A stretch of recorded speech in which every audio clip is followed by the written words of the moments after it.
பரிசுத்த நாமம் மையப்படுவதாக. இந்த 26ஆம் தேதி ஞாயிற்றுக்கிழமை இந்த வீடியோ மூலமாக உங்களோடு கர்த்தரை ஆராய்ப்பதிலே அவனுடைய வார்த்தையை பகிர்ந்துவதிலே நான் மகிழ்ச்சி அடைகிறேன். இப்போதும் கூட இந்த ஆராதனைக்கு ஆரம்பமாக நாம் ஜெபம் பண்ணுவோம். ஸ்தோத்திரம் ஆண்டவரே, உம்மை துதிக்கிறோம், ஸ்தோத்திரிக்கிறோம். நீ நல்லவர், வல்லவர், போதுமானவர். இம்மட்டுமாய் தாங்கின தகப்பனையா தொடர்ந்து ஆண்டவரே கனியாந்தை ஆண்டவரே தம்முடைய ஜனங்களை கர்த்தரை ஆசீர்வதித்து வழிநடத்தும்படியாய் செபிக்கிறோம். ஆண்டவரே ஸ்தோத்திரம். இந்த வீடியோ மூலமாக ஆண்டவரே நாங்கள் உம்மை ஆண்டவரே இந்த செய்தியை கேட்டும் இந்த பாடலை கேட்டும் ஆண்டவரே நாங்கள் ஒரு வீட்டில் ஆராதிக்கும்படியாய் வந்தது கர்த்தாவே. ஆராணி கர்த்தர் ஆசீர்வதிக்கும்படியாய் ஆண்டவர் என் பிரசனங்கள் மத்திய இருப்பதாக என் நாமத்தை பிரஸ்தாபப்படுத்துகிற எந்த இடத்திலும் நான் வந்து என் ஜனத்தை ஆசீர்வதிப்பேன் சொல்ல கர்த்தர் ஆசீர்வாதத்தினால என் ஜனத்தை வெளிப்படுத்தி ஆண்டவரே கணம் பெற்றுகிறார்கள். கர்த்தராகிய இயேசுவின் நாமத்தில் ஆமென். நாம் அனைவருக்கும் இந்த பாடலாகிய துதிப்போம் அல்லேலூயா பாடி மகிழ்வோம் மகிழ்வரை போற்றி என்ற பாடலை சில பாராட்டில் நாம் படிப்போம். துதிப்போம் அல்லேலூயா பாடி மகிழ்வோம் மகிழ்வரை போற்றி. துதிப்போம் அல்லேலூயா பாடி மகிழ்வோம் மகிழ்வரை போற்றி. மகிமை தேவ மகிமை தேவ தேவனுக்கே மகிமை.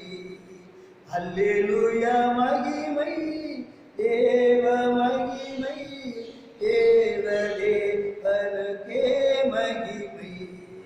துதிப்போம் அல்லேலூயா பாடி அஞ்சினேன் இருளிலே என்றோ நடமாடும் கொள்ளை நோயை கண்டோ. அஞ்சினேன் இருளிலே என்றோ நடமாடும் கொள்ளை நோயை கண்டோ. பயங்கரத்திற்கும் பறக்கும் அம்பிற்கும் பயத்தினை ஜெயித்திடுவே. பயங்கரத்திற்கும் பறக்கும் அம்பிற்கும் பயத்தினை ஜெயித்திடுவே. துதிப்போம் அல்லேலூயா பாடி மகிழ்வோம் மகிழ்வனை போற்றி. துதிப்போம் அல்லேலூயா பாடி தேவனெல்ல நடைக்கலமாமே ஒருபோதும் பொல்லாப்பு வராதே. தேவன் என்ற நடைக்கலமாமே ஒருபோதும் பொல்லாப்பு வராதே. சர்வவல்ல தேவன் கபரமாய் நின்று விடுவித்து காத்திடுவார். சர்வவல்ல தேவன் கபரமாய் நின்று விடுவித்து காத்திடுவார். துதிப்போம் அல்லேலூயா பாடி மகிழ்வோம் மகிழ்வனை போற்றி. துதிப்போம் அல்லேலூயா பாடி பாதங்களில் என்றும் இடராமல் கரங்களில் தாங்கிடுவார் தூதர். பாதங்களில் என்றும் இடராமல் கரங்களில் தாங்கிடுவார் தூதர். ஒருபோதும் வாதை என் கூடாரத்தை அணுகாமல் காட்டிடுவார். ஒருபோதும் வாதை என் கூடாரத்தை அணுகாமல் காத்திடுவார். துதிப்போம் அல்லேலூயா பாடி மகிழ்வோம் மகிழ்வனை போற்றி. துதிப்போம் அல்லேலூயா பாடி. கர்த்தருடைய உன்னதமான பரிசுத்தமான நாமம் மையப்படுவதாக. இப்பொழுதும் கூட 42ஆம் சங்கீதத்திலே 1 to 6 வசனங்கள் வரைக்கும் நாம் அனைவரும் வாசிக்க கேட்போம். 42ஆம் சங்கீதம் 1 to 6 வசனங்கள் வரைக்கும். மானானது நீருடைகளை வாஞ்சித்து கலது போல தேவனே என் ஆத்துமா வாஞ்சித்து கதறுகிறது. என் ஆத்துமா தேவன் மேல் ஜீவனுள்ள தேவனையே தாகமாக இருக்கிறது. நான் எப்பொழுதும் தேவனுடைய சன்னதியில் வந்து நிற்பேன். உன் தேவன் எங்கே என்று அவர் நாள்தோறும் என்னிடத்தில் சொல்லுபடியால் இரவும் பகலும் என் கண்ணீரே எனக்கு உணவாயிற்று. முன்னே நான் பண்டிகை ஆசிரிக்கிற ஜனங்களோடு கூட நடந்து கூட்டத்தில் களிப்பும் துதியுமான சத்தத்தோடு தேவாலயத்துக்கு போய்விட்டனே. இவைகளை நான் நினைக்கும் போது என் உள்ளம் எனக்குள் உருகிறது. என் ஆத்துமாவே ஏன் கலந்தாய்? ஏன் எனக்குள் தேங்குகிறாய்? தேவனை நோக்கி காத்துது. அவர் சமூகத்து ரட்சிப்பு நிமித்தம் நான் இன்னும் அவரை துதிப்பேன். என் தேவனே, என் ஆத்மா எனக்கு கலந்திருந்து ஆகியால் யோர்தான் தேசத்திலும் ஏர்மோன் மலைகளிலும் சிறுமலைகளிலும் உம்மை நினைக்கிறேன். அருமையாகவே இந்த 42ஆம் சங்கீதத்தில் 1 to 6 வசனங்கள் வாசிக்கும் போது அங்கே நாம் பார்க்கலான ஒரு சத்தியம் மானானது நீருடைய வாஞ்சி கலந்து போல ஆத்மா ஜீவனுள்ள தேவனே தாகமா. அப்படியானால் நம்முடைய ஆத்மா ஜீவனுள்ள தேவனே தாகமாக இருக்குது. மானானது நீருடைய வாஞ்சி கலந்து போல நம்முடைய ஆத்மா வாஞ்சித்து கதறுகிறது. நம்முடைய வாழ்க்கையிலே கடந்த காலத்தை நினைக்கும் போது நாம் ஆலயத்துக்கு களிப்பும் துதியுமான சத்தத்தோடு நாம் ஆயத்துக்கு வந்து அவர் ஆராய்வோம். கர்த்தருடைய ஆயத்துக்கு போவோம் வாருங்கள் என்று சொன்னபோது நான் மகிழ்ச்சியாக இருந்தேன். ஆண்டுடைய சமூகத்திலே அவரை ஆராதிக்கலான காரியங்கள் சங்கீதத்தின் புத்தகத்திலே நாம் அநேக இடங்களில் வாசிக்கும் போது அவ்விதமாக கம்பீரமாக வாசிக்கிறோம். நம்மை உண்டாக்கிற கர்த்தருக்கு முன்பாக நாம் பணிந்து புரிந்து முழங்கால் படிய கடவுள் தூத்துடனே அவர் சனிப்பாக வந்து சங்கீதங்களால் அவரை ஆர்ப்பரித்து பாட கடவுள். அருமையாகவே ஆலயத்திலே வந்து அவரை பாடி துய்த்து அவருக்குள்ளால் மகிழ்ந்தான ஒரு வாழ்க்கை. ஆனால் இந்த சங்கீதத்திலே நம்ம வாசிக்கும் போது ஒரு சாதகமான சூழ்நிலை இருந்தது. எல்லா மகிழ்ச்சியோடு கர்த்தரை ஆராய்ந்தோம், அவருக்குள்ளாக களி கூர்ந்தோம். 55ஆம் சங்கீதம் சொல்லும்போது நாம் ஒருமித்து இன்பமான ஆலோசனை பண்ணி கூட்டத்தோடு தேவாலயத்துக்கு போனமே. கர்த்தருடைய ஆயத்துக்கு போவோம் வாழ்வு சொல்லும்போது மகிழ்ச்சியாக இருக்கு. கர்த்தருடைய ஜனங்கள் அவருடைய கோத்திரங்கள் அவருடைய நாமத்தினை தோற்றமைப்பதற்காக செல்வார்கள். ஆனால் மகிழ்ச்சியும் சந்தோஷமாக வீட்டு பாடினதான ஆராதனை கூட்டங்கள் இப்போது இல்லை. இந்த வசனத்தை பார்க்கும்போது என் வாழ்க்கையிலே அப்படிப்பட்டதான ஒரு மகிழ்ச்சியான அன்பு இருந்தது. ஆனால் இந்த சங்கீதத்திலே பார்க்கும்போது சில மாறுபட்ட அல்லாவிட்டால் ஒரு அவபத்துள்ள ஜனங்கள் மத்தியிலே ஒரு சூழ்நிலை வந்தபோது இந்த அருமையான கோராயின் புத்திரரோ அந்த லேவியின் புத்திரரோ கர்த்தருடைய ஜனங்களோ கர்த்தரை ஆராதிக்க முடியவில்லை. அப்போது அதை நேர்த்து அவர்கள் துக்கப்படுகிறார்கள். இந்த 4ஆம் வசனத்திலே பார்க்கும்போது கூட்டத்தின் களிப்பும் துரியமான சத்தத்தோடே தேவாலயத்துக்கு போய் வருவேனே. அப்படியெல்லாம் நான் ஆயத்துக்கு போய் வந்தேன், ஆண்டவரை பாடி துதித்தேன். இப்போது அந்த வாய்ப்பு இல்லை, இப்போது சூழ்நிலாம் மாறிவிட்டதே என்று அவர்கள் வருத்தப்படுவது மாத்திரமல்ல. 6ஆம் வசனத்திலே வாசிக்கும் போது எங்கள் சூழ்நிலைகள் சந்தர்ப்பங்கள்லாம் ஆண்டவரை ஆராதிக்க முடியவில்லை. நாங்கள் எங்கெங்கோ பல சூழ்நிலை இருக்கிறோம். ஆனாலும் கூட ஆராதனை பார்க்கும்போது யோர்தான் தேசத்திலும் ஏர்மோன் மலைகளிலும் சிறுமலையிலிருந்து நான் உண்மை நினைக்கிறேன்.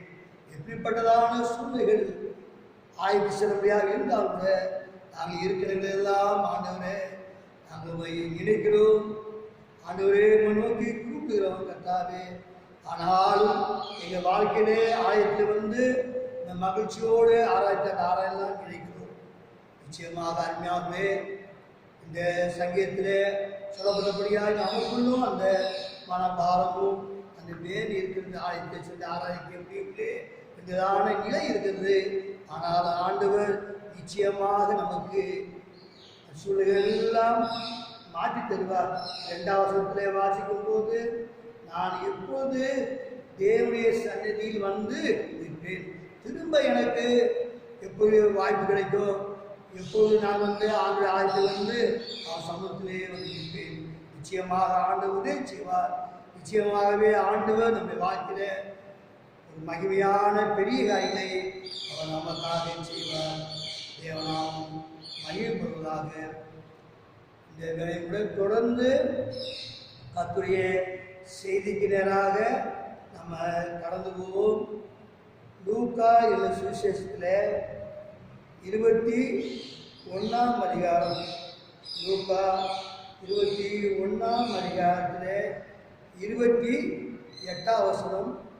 லூக்கா 21:28ஆம் வசனம் வாசிக்கும்போது இவ்விதமாக வாசிக்கிறோம்.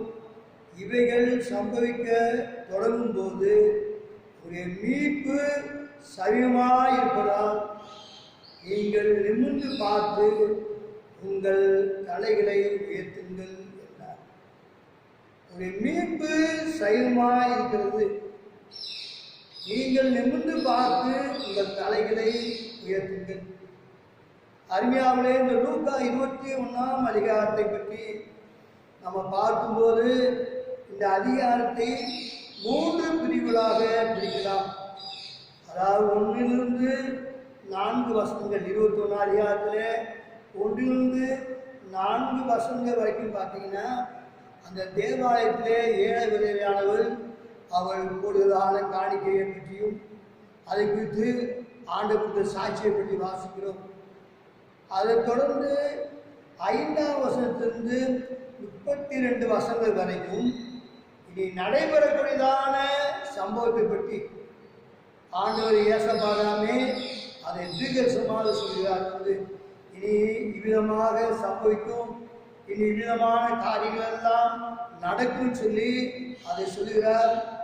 அது பிறகு 33ஆம் வசனத்துக்கு பின்னே உள்ள காரியத்தை பார்க்கும்போது இது எல்லாம் இப்படி நடக்க இருக்கு அப்படின்னாலே நீங்கள் நானும் கூட விழிப்பாக ஜாக்கிரதையாக இருக்க வேண்டும் என்று அந்த காரியம் சொல்லியிருந்தார். விதமாக இந்த 21ஆம் அதிகாரத்தை 3 பிரிவாக கொண்டு ஏழை விதவை காணிக்கப்படுவதை பற்றியும் 2வது தொடர்ந்து ஆண்டவர் வரக்கூடிய காலங்களில் இவ்விதமாக இதெல்லாம் நடக்கும் என்று சொன்னார்.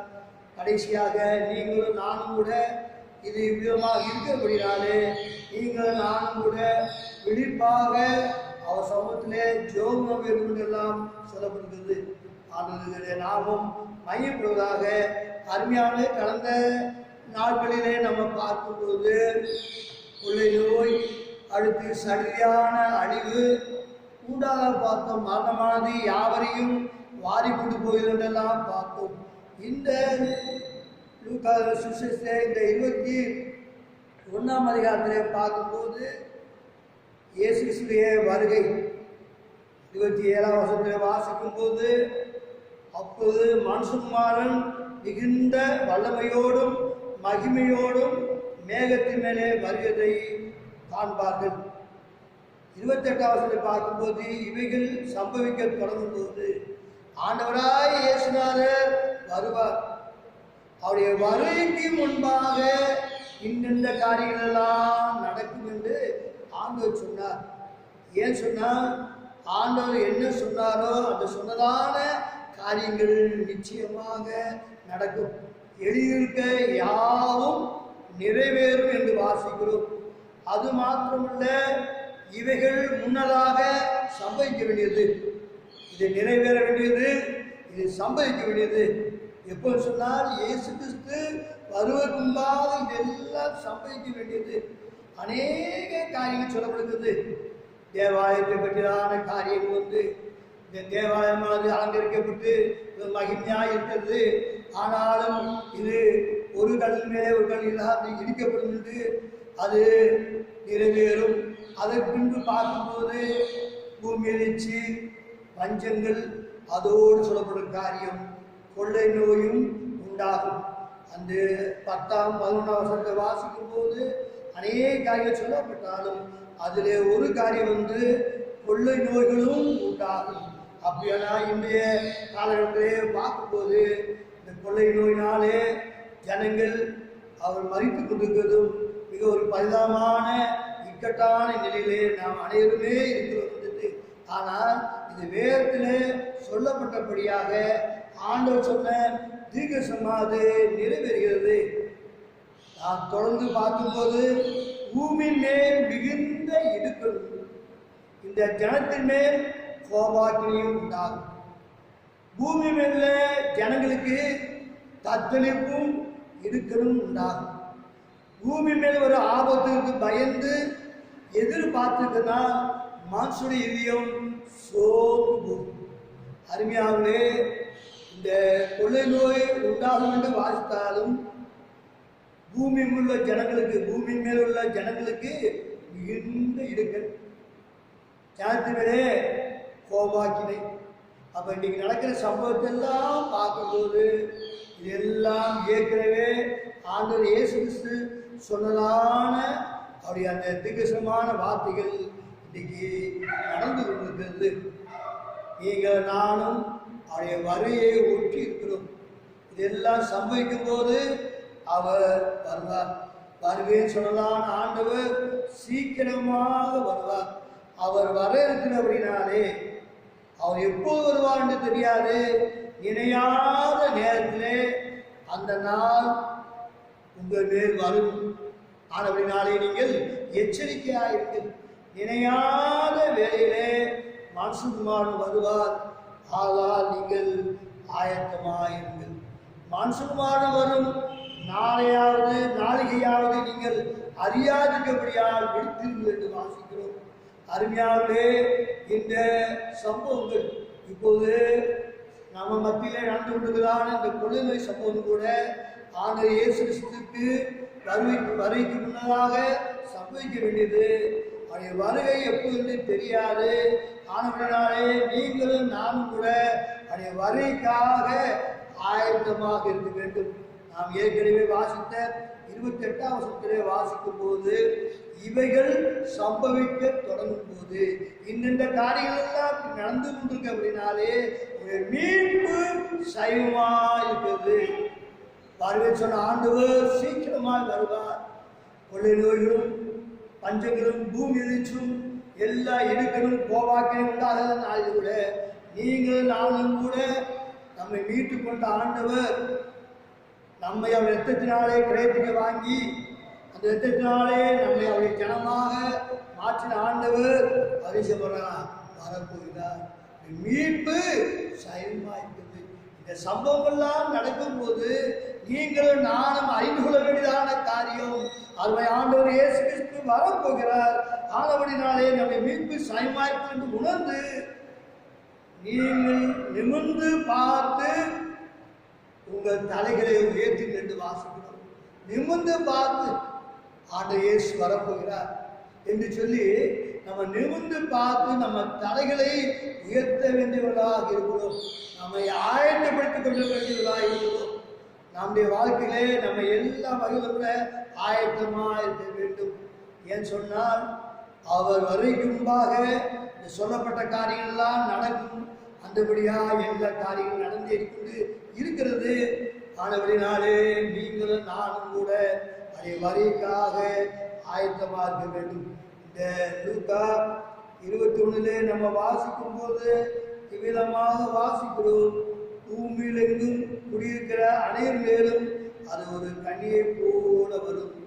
ஆகையால் இனி சம்பவிக்க போகிற 36ஆம் வசனம், ஆகையால் இனி சம்பவிக்க போகிற இவைகளுக்கெல்லாம் நீங்கள் தப்பி மனுஷகுமாரனுக்கு முன்பாக நிற்க பாத்திரவான்களாக எண்ணப்படுவதற்கு எப்பொழுதும் ஜெபம் பண்ணி விழித்திருங்கள். ஆண்டவர் இயேசு கிறிஸ்து வரப்போகிறார். வரைக்கும்பாக நடக்க வேண்டியதான காரியங்கள் எல்லாம் நடந்து கொண்டிருக்கிறது, நடந்து விட்டது. ஆனால் இந்த கொள்ளைகளில் கூட அவர் வருகிறார் என்பதை நம்ம எச்சரிக்கிறது.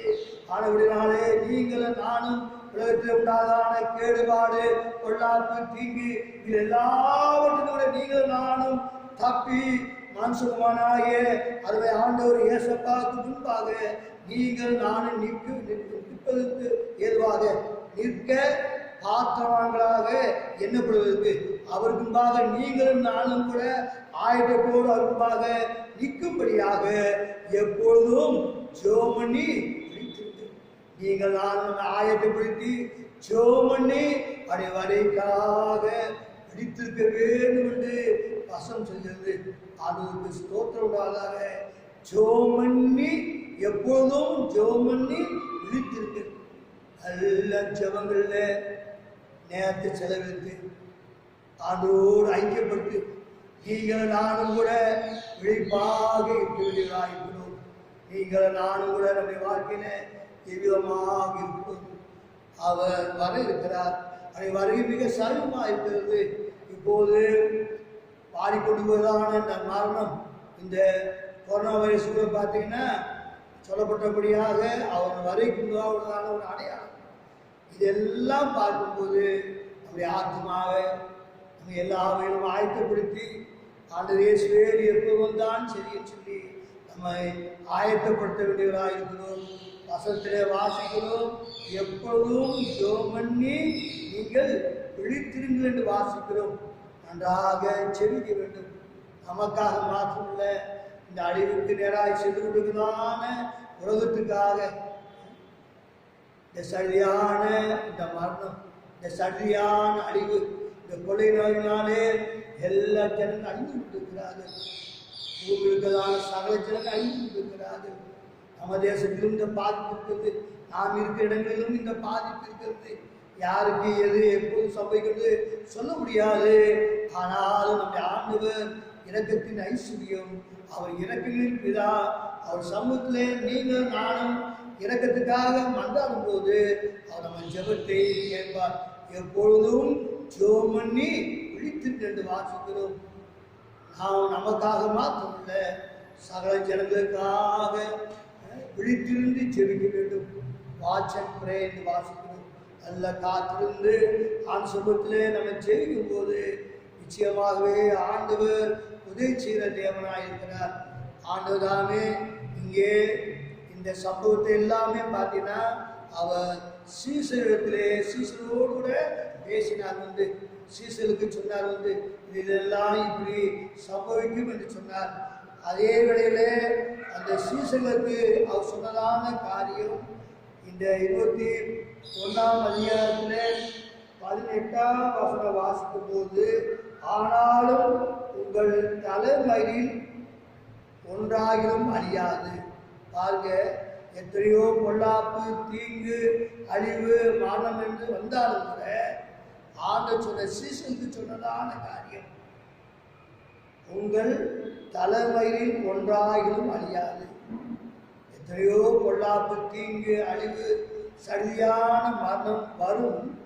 ஆனால் அவர் சீசனை பார்த்து அவர் சொன்ன காரியம், இந்த தயக்க மயிரெல்லாம் என்ன பாருங்க, நீங்களும் நானும் இந்த கடைசி காலத்தில் அவருடைய சீசர்களாக இருக்க வேண்டும். சீசர்களை பார்த்து தான் ஆண்டவர் இந்த காரியத்தை எல்லாம் சொன்னார். நீங்கள் நானும் இயேசுவுடைய சீசர்களாக இருக்க வேண்டும். முதலாவது அந்தியோகியாவை பார்த்தீங்கன்னா அப்படியா, அப்போதான் சீசர்களுக்கு கிறிஸ்தவர் என்ற பெயர் வழங்கலாயிற்று. நீங்களும் நானும் இந்த கடைசி காலத்தில் அவருடைய சீசர்களாக இப்போ சொன்னால் ஆண்டுடைய பாதுகாப்பு இருந்தது. சீசர்களாக இப்போ சொன்னால் தேவன் நமக்கு அடைக்கலமாக இருந்து அவர் செட்டிகளாக நம்மை பாதுகாத்து வருகிறார். அருமையாகவே வசனத்தின்படியாக அழிவு தீங்கு இருக்கிறது. நீங்கள் நான் கூட அவருடைய சீசர்களாக இருக்க வேண்டும். சீசர்கள் என்று சொல்லும்போது சில காரியத்தை சொல்லி முடிக்க விரும்புகிறேன். சீசன் சொன்னால் அவர்கள் தங்களை ஆண்டவருக்கென்று ஒப்புடுத்து அவரை பின்பற்றுகிறவர்கள். இரண்டாவதாக வாழ்விலும் போதனைகளெல்லாம் தங்கள் ஆண்டவரை போல வாழ்கிறவர்தான் சீசர்கள். உலகத்தில் எல்லாவற்றுக்கும் மேலாக அவரையே நேசிப்பவர்கள் அவர்தான் சீசர்கள். பூமிக்கிற வாழ்க்கையிலே அவருடைய நாமம் மகிமைப்படும்படியாக அவருக்காக மிகுதியான கனிகளை கொடுப்பதால் அவருடைய சீசர்கள். ஆண்டவரை போல தங்களை மிகவும் தாழ்த்தி ஒரு மகிமையான ஜீவன் செய்வதால் கிறிஸ்தவர்கள். அப்படியானால் சீசர்கள் என்று நிலையிலே நீங்கள் நானும் வரும்படியாக ஏசப்பாவை போல நீங்கள் நானும் வாழ விரும்பி அமிதமாக இருக்கும்போது நிச்சயமாக அவருடைய பாதுகாப்பு பராமரிப்பு உங்களுக்கும் எனக்கும் உண்டாய்ந்து பெருகும் என்பதிலே சந்தேகமில்லை. அஞ்ஞாவிலே இந்த வசனத்தின்படியாக நம்முடைய மீட்பு சயமாக இருப்பதால் நம்ம நிமிர்ந்து நம்ம தலையில உயர்த்துவோம். ஆண்டவர் சீக்கிரமாய் வர இருக்கிறார். நீங்க நான் எப்போதும் ஜெபம் பண்ணி விழித்திருப்போம். மற்ற ஆத்மாக்களுக்காக ஜனங்களுக்காக யாருக்காக ஜெயிப்போம். கர்த்தர் நம்மை ஆசீர்வதிப்பாராக. நம்ம ஜெபம் பண்ணுவோம். ஸ்தோத்திரம் ஆண்டவரே.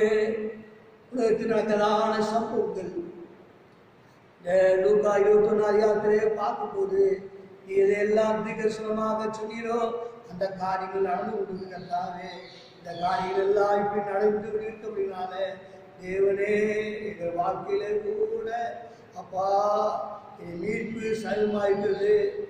நாங்கள் வரைக்கு போக வேண்டும் என்று உணர்ந்து நாங்கள் ஆயத்தப்பட்டு நாங்கள் ஆண்டவரே அப்பா தாயை நிமித்தி ஆண்டவரை உயர்த்தத்தக்கதாக எங்கள் வாழ்க்கை ஆயத்தப்பட்டு உதவி செய்யும். என் நாட்களில் அதிகமாக ஜெபிக்கிற ஜெபத்தை தாருமையா. ஏசப்பா நாங்கள் உங்களை உற்சாகமோடு வாங்கியோடு ஆயத்தை ஆராய்க்கும் கர்த்தாவே. அதற்காக அருமையானவை இறங்கி செய்து இப்பொழுதுதான் எல்லாமான ஆண்டவரே ஸ்தோத்திரம். இந்த பிரியமான சூழ்நிலை எல்லாம் மாற்றி அந்த அற்புதமான சூழ்நிலை கற்று உருவாக்கி தரும்படியாய் நாங்கள் ஜெபிக்கிறோம். நோக்கி பார்க்கணும் ஐயா. உம்மால ஆக நீர் அற்புதங்களை செய்வீராக. அதே உலகத்திலான சக ஜனங்களுக்காக சொல்கிறோம். விசேஷமாக வயசால பாதிக்கப்பட்டு வைத்து கொண்டிருக்கிறவர்கள் எத்தனையோ பாதிப்பு எத்தனையோ இழப்புகள் ஏசப்பா இறக்கமாய்ந்து சக ஜனங்களை பாதுகாத்து கொண்டு எல்லாருமான ஜீவனையும் பலனை தந்து அந்த ஒரே ஸ்தோத்திர சக ஜனங்களும் நோக்கி பார்த்து மாலை விடுதலை ரட்சிப்பை பெற்றுக்கொள்ள கற்று உதவி செய்வதாக. இந்த விடயமாக ஆண்டவரே வசத்தையும் இந்த வார்த்தைக்கு பேரான தம்முடைய ஜனங்களை கர்த்தர் ஆசீர்வதிக்கிறாங்க. வரிக்காய்களை ஆயுதப்படுத்தும் கர்த்தராகிய இயேசு கிறிஸ்துவின் நேரமுள்ள நாமத்தில் வேண்டிக் கொள்கிறோம். ஆமென். என் ஆத்துமாவே கர்த்தரை ஸ்தோத்திரி. என் முழுமையுடைய பரிசுத்தத்தை ஸ்தோத்திரி. என் ஆத்துமாவே கர்த்தரை ஸ்தோத்திரி. அவர் செய்த சகல உபாதையும் மறவாதே. ஆமென். இந்த கர்த்தராகிய இயேசுவின் கிருபையும் வழிநடத்தலும் பாதுகாப்பும் பராமரிப்பும் அனைவரோடு தமது வருவது கொடுப்பதாக. ஆமென். அல்லேலூயா.